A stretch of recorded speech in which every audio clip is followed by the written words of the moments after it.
con ipilimumab, que era en ese momento temporalmente era el objetivo.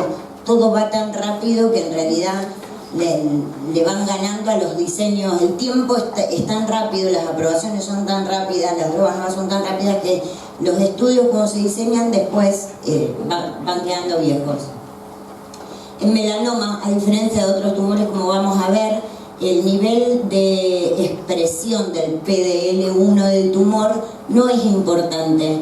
No lo podemos usar como biomarcador porque todos los pacientes responden, los que lo expresan y los que no lo expresan. También aprendimos como decía Martín, a manejar eventos adversos, pero mucho aprendimos cuando empezamos a combinar inmunoterapia, de que esto tenía un costo, ¿sí? Los datos son mucho mejor, los beneficios son más grandes, pero los eventos adversos también. En el estudio, en el 067, que es el de melanoma, tenemos un 59% de eventos adversos grado 3 o 4. Y eso es bastante, y ahí está la importancia de las guías y de todo lo que charlábamos antes en el manejo de los eventos adversos. Bueno, ¿qué aprendimos entonces un poco con melanoma? A manejar, como decíamos, eventos adversos, a que tratar estos eventos adversos no afectan las respuestas. Los pacientes que discontinúan por X motivo o por toxicidad tienen buenos datos igual. Las respuestas son largas. ¿Quiénes son los que tienen respuestas largas? Y en realidad no tenemos biomarcadores, entonces nos estamos guiando un poco con datos clínicos, ¿sí? Nivel de LDH es importante en melanoma, carga tumoral, metástasis, presencia de metástasis cerebrales, y bueno, obviamente se sigue trabajando buscando algún biomarcador que nos ayude a saber cuáles son los pacientes que responden y cuáles son los que no. Aprendimos también de que la inmunoterapia tiene respuestas que no son convencionales. En un primer momento se habló muchísimo de lo que era la pseudoprogresión. Aparentemente el tumor se ve infiltrado, ¿sí?, por linfocitos, y hace muy difícil que en un primer momento uno con las imágenes pueda saber ante una lesión que crece si tiene o no, si es por progresión tumoral o por el infiltrado linfocitario. En ese momento es cuando la clínica un poco nos guía. Este es un ejemplo, una foto bastante conocida de una pseudoprogresión en melanoma. Aprendimos que podían ser tardías o tempranas, que no eran tan frecuentes como pensábamos en un principio, porque resultaron ser del 10 o menos del 10 en la práctica. Que los pacientes que logran respuesta completa realmente son también un grupo de pacientes a los que mejores le va. Que las respuestas son heterogéneas, podemos tener un paciente con 3 o 4 metástasis y cada una tener un patrón de respuesta diferente. Una estar en enfermedad estable, otra estar en respuesta parcial y otra tal vez en respuesta completa. Y otra diferencia que hizo melanoma, que por eso va un paso adelante, es que los ganadores en avanzado son los que ganaron también en el tratamiento de adyuvante, ¿sí?, de estadio 3. Todo esto pasó muy recientemente, miren, desde el 2007 al 2019 son las aprobaciones de las drogas nuevas, tanto por FDA en Europa y en Argentina. Nos queda solamente por aprobar pembrolizumab, pero ya en cualquier momento eso sucede. Estos son los estudios de fase 3 de lo que les acabo de contar. Los datos son realmente muy buenos para todos. Para la de nivolumab, esta es la de pembrolizumab, y acá les muestro nada más el tratamiento dirigido, que también lo tenemos en adyuvancia. Bueno, esto es un poco el resumen de lo que pasó en melanoma con inmunoterapia. Solo algunas palabras. ¿Cómo voy? Bien. Bueno, entonces voy bárbara. Algunas palabras nada más de carcinoma de célula de Merkel, que realmente es un tumor súper raro, que nosotros los oncólogos vemos pocos, así que solo para contarles de que este tumor realmente es quimioresistente, y la mediana de PFS era de 90 días.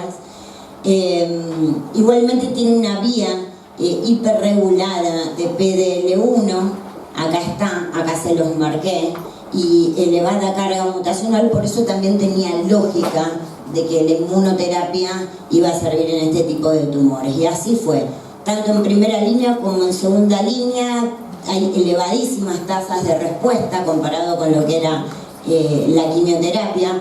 Igualmente hay que tener en cuenta de que al ser un tumor tan pero tan raro, estos son todos ensayos no randomizados los que les voy a mostrar y de fase 2.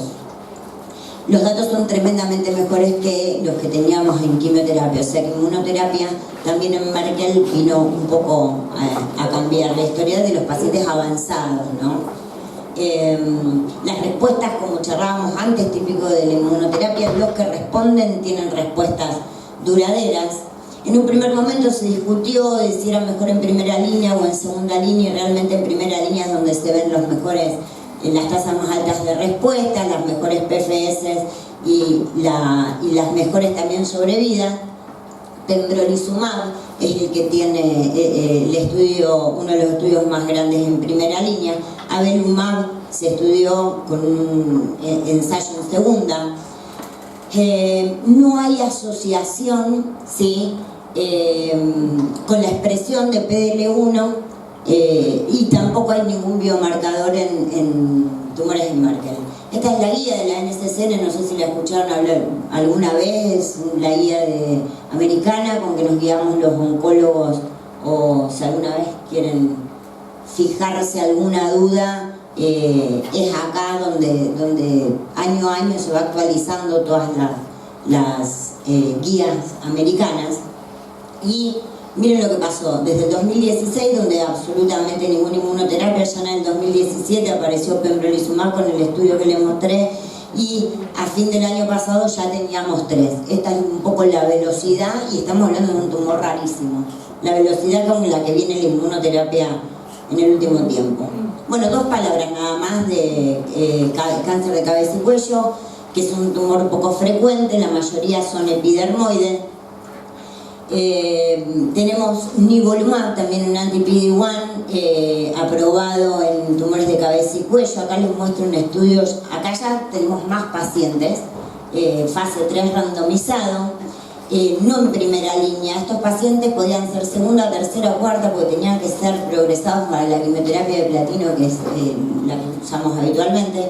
Por eso las ramas eran nivolumab en su dosis estándar contra la elección del investigador. Y en un principio, bueno, la discusión fue qué grupo de pacientes se beneficiaba, si los que tenían o los que no tenían PDL1 aumentado mayor a 1 con el tiempo, con un follow-up más largo de 2 años. El mismo estudio lo que mostró que realmente tanto los que tienen PDL1 y los que no tienen se benefician. Este ya es un estudio de pembrolizumab, el otro anti-PD-1, pero esta vez en primera línea, ¿sí? También fase 3 randomizado, estudios grandes, pembrolizumab solo o combinado con quimioterapia contra un esquema de quimioterapia con cetuximab, que es un esquema, digamos, elegido, por así decirlo. ¿Qué pasa? Cuando comparan monoterapia contra el esquema con cetuximab, no da beneficio en sobrevida, no da significativo. Sí, cuando comparan el pembrolizumab con quimioterapia en tratamiento combinado, ahí ya los datos empiezan a cambiar. Estos son los datos de pacientes totales, pero cuando uno empieza a desglosar y se fija en la expresión de PDL1, ahí los pacientes que lo tienen elevado, todos tienen en esos subgrupos P significativa.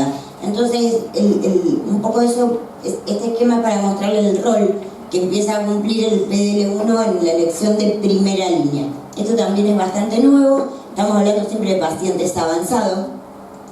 En primera línea, si el paciente tiene PDL1 positivo, ahora hace tratamiento de inmunoterapia, ya sea con pembrolizumab o con la combinación, que creo que acá en Argentina todavía con quimioterapia no está aprobado. Y en segunda línea, directamente, aunque lo tengan negativo, ya pueden hacer un inhibidor o en los platino refractarios. Bueno, 2 palabras también de cáncer de colon. Pembrolizumab, ¿cuánto me queda? 5. Ah, muy bárbara, mira, le dejo minutos a Yani. Bueno, Yanina va a hablar también de un poco de tumores agnósticos, así que también lo paso rápido, ya es lo último. En cáncer de colon, pembrolizumab en octubre del 2017 fue aprobado por la FDA, fue la primera aprobación para tumores agnósticos, que es cuando la indicación se define a través de un biomarcador. ¿Qué es lo que pasa? Acá aparece cáncer de colon y recto en el estudio que les mostraba antes, con mayor cantidad de pacientes y con un 36% de respuestas. Eran pacientes pretratados con los esquemas que usamos habitualmente para cáncer de colon, a dosis habituales de pembrolizumab, y este grupo de pacientes lo que tenía que tener era inestabilidad de microsatélites elevada como biomarcador en colon. ¿Qué pasa? PDL1 en colon no sirve, ¿sí? Sirve, esto es lo que estamos diciendo, la inestabilidad de microsatélites es elevada, pero ¿qué pasa? Solo el 3 al 5% de los cánceres de colon la tienen. Así que si bien lo estamos empezando a usar cada vez más, acá en Buenos Aires probablemente en forma rutinaria, nosotros en Rosario también ya lo estamos pidiendo, pero estamos hablando de que es para un grupo muy pero muy pequeñito de cáncer de colon. No es como veníamos hablando antes de Merkel, cabeza y cuello, y de melanoma, que es para todos. Bueno, antes les estaba hablando de pembrolizumab. Esto ya es un estudio en fase 2 solamente con pacientes con cáncer de colon con nivolumab, que es el otro anti-PD-1. Usado como monodroga, usado en combinación, ¿sí? IPI más nivo, pero en este caso las dosis están invertidas. Si uno se acuerda, en melanoma era 3 y 1, acá era 3 para IPI, 1 para nivo. Acá se invierten las dosis porque lo que se está intentando ver es esa toxicidad tan alta en melanoma que yo le conté de combinar dos inmunoterapias, es si se puede disminuir los eventos adversos sosteniendo la efectividad, obviamente. Bueno, acá está un poco la diferencia. Es esperable que la combinación sea bastante superior a la... acá se lo subrayé, a la diferencia de las dosis. Las respuestas a este tratamiento son independientes de otras mutaciones que buscamos los oncólogos habitualmente en cáncer de colon. Las monodrogas están aprobadas acá por ANMAT y la combinación todavía no. Esto es lo que recomienda la guía de NCCN, generalmente para tratamientos siguientes a los que hacemos habitualmente, en ese pequeño grupo, y en tratamientos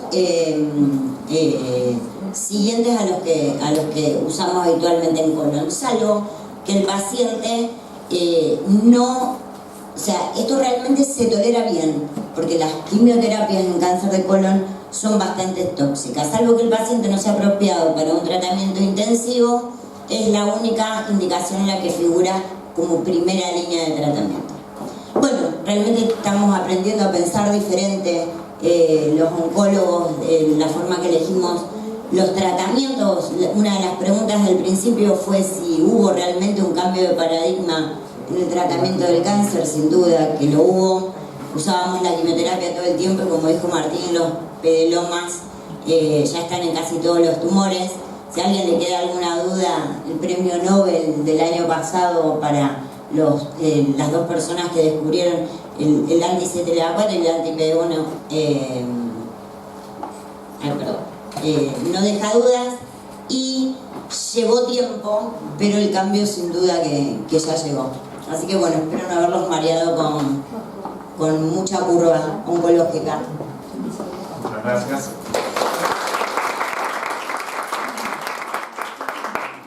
Invitamos finalmente a la doctora Yanina Fluger, oncóloga del Instituto Alexander Fleming y miembro de la Comisión Directiva de la Asociación Argentina de Oncología Clínica.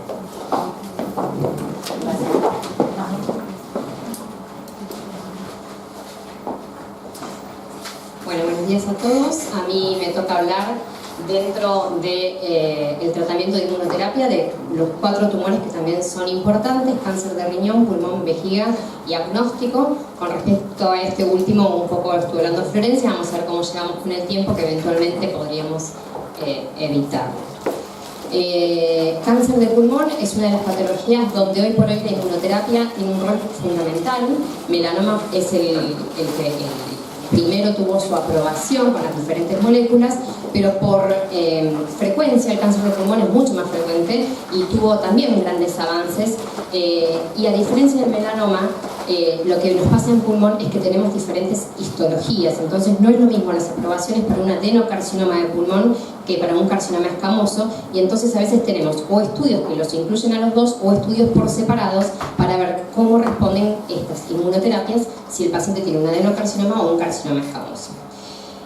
Para ponernos en contexto, el cáncer de pulmón es muy frecuente, tiene gran agresividad. El tratamiento sistémico estándar para estos pacientes es de quimioterapia. Esa quimioterapia, si se puede, tiene que ser basada en platinos. Y el advenimiento de la inmunoterapia lo que ha generado es encontrar su lugarcito y asociarse a la quimioterapia estándar o darles a los pacientes inmunoterapia sola. Tanto sea para primera línea como para segunda línea. Vamos a ver cuáles son las diferencias. En línea general, para primera línea necesitamos el resultado del PDL1, es decir, en el tajo de la biopsia del paciente tenemos que mandar a hacer el testeo del PDL1, y aquellos pacientes que tengan PDL1 positivo son los que habitualmente tienen la indicación para recibirlo en esa primera línea. Para segunda línea vamos a ver que no es necesario. Esto cambia en cada tumor. Por ejemplo, en melanoma no se testea el PDL1 porque sabemos que, y en cáncer de riñón tampoco. Es un subrogante de que los pacientes con mayor expresión de PDL1 más van a responder a la inmunoterapia, pero también tenemos pacientes que tienen bajo conteo de PDL1 o que son negativos para el PDL1 y también responden. Por eso siempre decimos que el PDL1 no es un buen biomarcador para la inmunoterapia, porque hay pacientes que son PDL1 positivos y aproximadamente un 40 o 30% de los pacientes no responden. Y pacientes con PDL1 muy bajo también pueden responder. Vamos a primera línea. Este es un estudio de primera línea para adenocarcinomas de pulmón que comparan pembrolizumab, que es un anti-PD1, contra la quimioterapia de elección basada en platinos. Vemos la tasa de respuesta de los pacientes: 45% de tasa de respuesta versus 28% para lo que es la quimioterapia. La verdad que números impactantes en algún punto, y vemos que a 2 años aproximadamente el 50% de los pacientes que hacen pembrolizumab están vivos. Estos son pacientes, me faltó decirles, que tenían en su selección un PDL1 mayor al 50%, es decir, que como monodroga pueden recibirlo solamente si tienen ese resultado de PDL1. Ya para primera línea también inmunoterapia, pembrolizumab combinado con quimioterapia versus quimioterapia solo, sin importarnos acá para la selección los pacientes con PDL1 positivo. Este otro estudio nos trae datos donde al año el 69% de los pacientes están vivos con la combinación versus un 50%, es decir, un 20% de diferencia entre las ramas. Mayores respuestas si los pacientes tienen PDL1 más alto, ¿sí?, que con respecto a los que tienen PDL1 más bajo, y también en su segundo endpoint primario, que es PFS o sobrevida libre de progresión, también vemos que los pacientes que mayor PDL1 expresan, mejor les va, y cómo se abren esas curvas y se pueden diferenciar bien.